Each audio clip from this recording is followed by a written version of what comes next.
Aku Bukan Wanita Penggoda. Sebuah novel karya dari Elis Kurniasih. Memasuki bab ke-60 di Intai. Dalam audiobook persembahan dari Audioton. Dengan pengisi suara Sensen. Selamat mendengarkan. Pagi ini Hanin langsung terjun ke dapur. Ia berniat memasak makanan yang cukup banyak. Karena hari ini Vicky akan datang. Hanin membiarkan Kenan tidur agar sang suami dapat beristirahat cukup. Sementara sejak kemarin Hanin sengaja menghafal nomor Vicky dari ponsel Kenan. Ia meminta tolong pada asistennya itu agar menghandle pekerjaan, mengingat saat ini Kenan sedang sakit. Vicky menyambut keinginan Hanin. Ia dengan senang hati akan membantu Kenan. Dan pagi ini Vicky berniat datang untuk meminta maaf secara langsung pada sahabat sekaligus bosnya itu. Di kamar tangan Kenan meraba ke samping. Matanya masih terpejam. Tubuhnya masih tertelungkup. Namun otaknya sudah mencari keberadaan sang istri. Kenan langsung membuka mata. Ia tak melihat Hanin di kamar ini. Ia pun langsung menurunkan kakinya dari tempat tidur dan langsung menemui sang istri. Ia mendengar suara riuh di dapur, juga harum masakan yang sedang Hanin buat. Hanin sedikit terkejut saat tangan kekar itu melingkar di perutnya. Ia menoleh ke belakang. Hei, sudah bangun. Karena kamu tidak ada di sisiku, jadi aku terbangun. Hanin tertawa sembari mengangkat tangannya ke bahu dan mengelus kepala Kenan yang sedang menempel di bahunya. Manja sekali sih. Kenan mengacup pipi Hanin dari belakang dan mengacup leher jenjangnya. Biarin, lagian pagi-pagi sudah ke dapur. Kenan protes. Ia ingin setiap hari ketika membuka mata, ada sosok sang istri yang pertama kali ia lihat. Kamu harus sarapan dan minum obatnya lagi. Hanin mematikan kompor dan membalikan tubuhnya. Sudah tidak demam. Tangan Hanin menyentuh kening dan leher Kenan. Aku udah sehat. Gak perlu minum obat lagi. Lagi pula obatnya udah ada di depanku. Walaupun masih puasa. Padahal kalau lagi gak puasa, aku udah langsung sembuh dari kemarin. Kuda Kenan. Apa sih? Gajebo. Hanin meluyur meninggalkan suaminya dan beralih mempersiapkan makanan yang lain yang akan dimasak. Apa tuh gazebo? Saung kecil untuk istirahat. Apa hubungannya? Kenan kembali mendekati Hanin dan menempel lagi di belakangnya. Hanin tertawa. Dasar ngegaul, kerja mulu. Ledak Hanin pada suaminya. Gazebo itu singkatan dari nggak jelas, Bo. Kamu yang gak jelas. Masak sebanyak ini buat siapa coba? Hanin tersenyum ke arah Kenan. Buat kamu dong. Dan buat seseorang yang mau datang. Siapa? Tanya Kenan yang terus menempel pada sang istri. Ada deh. Jawab Hanin santai. Namun tiba-tiba Hanin merasakan sesuatu yang mengganjal pada tubuh belakangnya. Ken. Hanin langsung membalikkan tubuhnya. Ia menatap ke bagian boxer sang suami. Kamu? Tanya Hanin ambigu. Aku ingin sayang. Kenan nyengir, sembari menggaruk kepalanya yang tidak gatal. Iya masih puasa tahu, tahan. Hanin menepis pusaka Kenan dan menyuruhnya untuk tidur. Sakit yang. Rengek Kenan. Hanin tertawa geli. Sepasang pengantin yang masih terbilang baru ini terus saja bersenda gurau.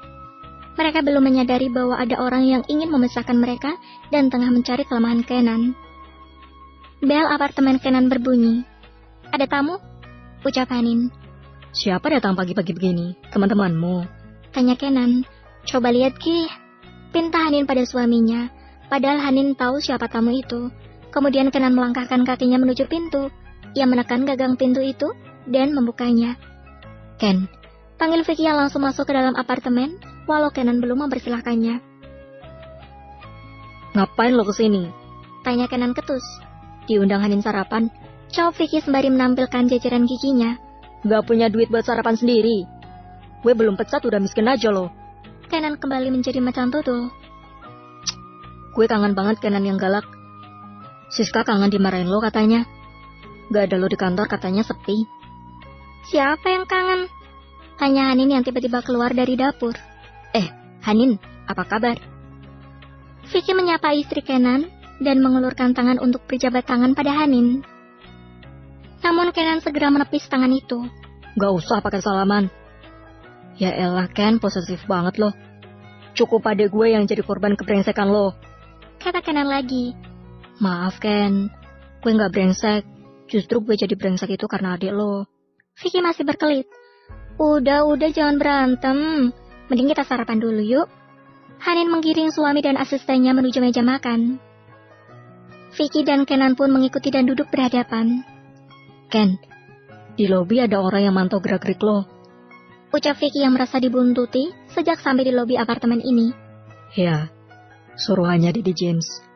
Kenan dan Vicky berbincang pelan, sementara Hanin masih menyiapkan teh hangat untuk suami dan tamunya. Lo kesini pakai strategi kan? Tanya Kenan pada Vicky. Ya iyalah, gue pinter kali.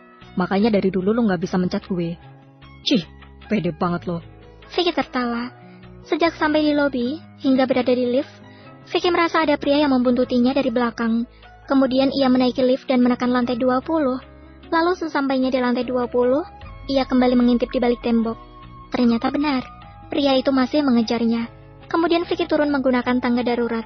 Setelah pria itu pergi jauh mencari keberadaan Vicky di lantai itu. Padahal flat Kenan berada di lantai 18. Jadi lo maafin gue kan? Tanya Vicky. Tergantung. Ken, sumpah, gue cinta Kiara. Sorry gue gak bilang ini, karena gue segan sama lo. Lo udah bantu banyak buat gue dan adik-adik gue.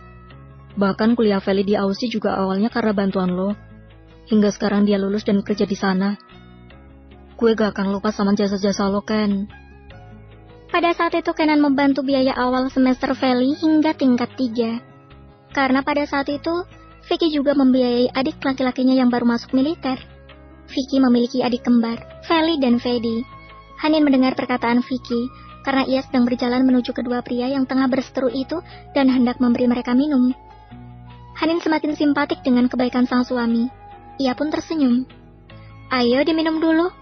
Hanin mempersilahkan suami dan tamunya. Terima kasih Han, ucap Vicky dan Hanin pun mengangguk. Awalnya, gue kecewa dengan keputusan Kiara. Tapi gue menerima apa yang dia mau. Terbukti selama Kiara menikah, gue gak pernah ganggu dia. Lo lihat sendiri kan? Kecuali sekarang. Kenan menoleh ke arah Vicky dan menatapnya tajam. Sorry, kalau Kiara bercerai dari Gun, gue bakal masuk lagi. Ucap Vicky tegas. Dasar muka tembok. Biarin, gue yakin bisa bahagiain adik lo. Kenan menarik napasnya kasar. Dapat terlihat di raut wajah Vicky bahwa ia memang sangat mencintai adik kesayangannya itu. Udah berdebatnya, sekarang kita makan. Ayo. Pinta Hanin pada kedua pria itu. Hanin mengambil piring dan menuangkan nasi sedikit-sedikit ke dalam piring itu. Segini cukup kan? Tanya Hanin pada suaminya. Cukup. Hanin menuangkan beberapa lauk ke dalam piring itu dan memberikannya pada sang suami. Terima kasih sayang, ucap Kenan. Vicky mengamati setiap hal yang terjadi pada pasangan ini. Ia pun tersenyum. Akhirnya, sahabat gue bahagia juga. Hidupnya jadi gak ketemu kertas mulu. Ledek Vicky. Telat lo. Vicky tertawa. Begitupun Kenan yang akhirnya menyungging senyum, dan Hanin pun sama. Ia tersipu malu karena Vicky terus menggoda kemesraan mereka. Setelah sarapan pagi di jam yang sudah tidak pagi lagi, Kenan mengajak Vicky menuju ruang kerja. Sayang, aku ke ruang kerja ya. Pamit Kenan pada Hanin yang sedang membereskan piring-piring kotor di meja itu, sembari mengecup kedua pipinya. Iya, Hanin mengangguk dan tersenyum. Adem banget sih ngeliat lo berdua. Gimana Vanessa nggak mencak-mencak coba? Ucap Vicky yang dihiraukan oleh Kenan. Kenan berlalu dari hadapan Vicky dan kembali berjalan menuju ruang kerja. Waktu menunjukkan pukul 10.30. Sudah 1 jam lebih, Kenan dan Vicky berada di ruang kerja. Jika sudah bekerja, Kenan memang pasti akan lupa waktu. Hanin beranjak lagi ke dapur dan membuka lemari es. Tidak ada kue ataupun camilan yang akan ia sajikan untuk kedua orang yang sedang bekerja di dalam ruangan sana. Lalu Hanin berinisiatif untuk pergi ke toko bakery and cake yang berada di bawah. Tepat berada di samping lobi apartemen ini yang bersebelahan dengan minimarket. Hanin keluar dari apartemen itu tanpa memberitahu Kenan, karena pikirnya ia hanya sebentar.